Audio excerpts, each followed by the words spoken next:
do you see as the similarities between broadcasting and sports as an athlete? Oh, so many. When the red light goes on, you can't take it back. You know what I mean? Like it's a it's a game, it's a match, it's like being on the track. You have to have your best performance ever in that moment. You can't go back and do it again. And I think that's what I love about it. It's like that athlete's mentality that you're performing live, and I enjoy it every time. I don't even like fake things. You know what I mean? When they're like, "Hey, let's just go ahead and tape this." I suck. I'm like messing everything up, but if you say it's live, I'm like ready. I'm in the zone because it's just like an athlete mentality. So I think that's something that kind of drove me in this field, and it's something that kind of like spikes your blood pressure a little bit. It gets you excited. You feel like you're on a little bit of a roller coaster. I mean, I really enjoy it.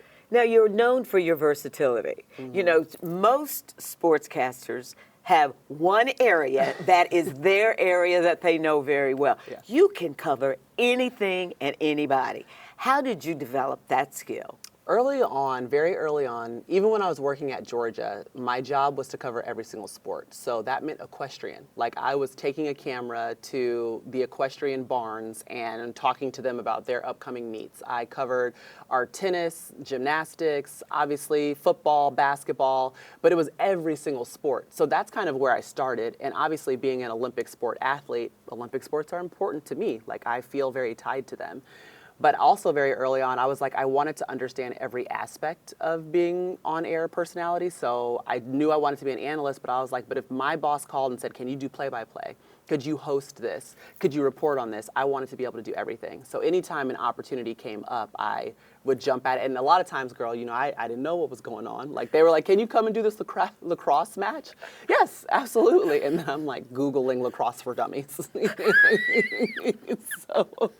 So part of it is like just being a little delusional and like going and taking jobs that you're not ready for, but it worked out in the end.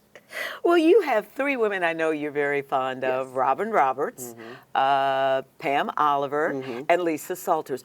Yeah. What did you learn from watching each of them?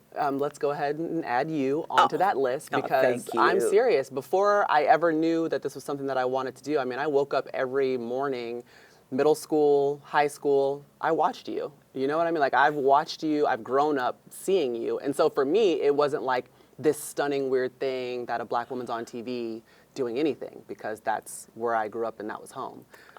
So thank you. even though you do news and it's a little bit different, but you're a professional and a pro and amazing at your job, and I was able to grow up under that. So that's something extraordinary that I have, that I've just been blessed with, just because you have sat in front of the camera for the Don't make me decades that cry. you did. Thank you. Yes.